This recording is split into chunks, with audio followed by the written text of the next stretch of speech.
Welcome to Decent channel. First, welcome our customer Mr. Abra visit Decent.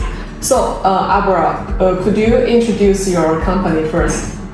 Bizning kompaniya O'zbekiston hududida xonaki gullarni yetishtirish bilan shug'ullanadi. 5 gektar 4+ texnologiya teplitsamiz bor. O'sha yerda atmula deganda urug'dan полностью kattalashtirib, o'stirib, xonaki gullarni yetishtiramiz va sotamiz. Okay, how about your feeling of Decent service? Sizlarni kompaniyalari nimasi bilan bizani jalb qildi?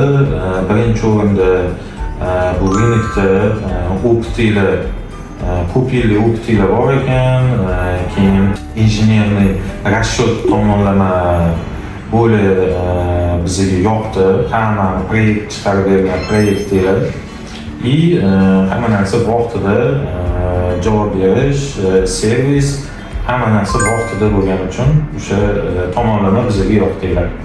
Rahmat, Xudo xohlasa, dальнейшем keyinchalik ham sizlar bilan ishni olib boramiz. Okay, thank you. Thank you.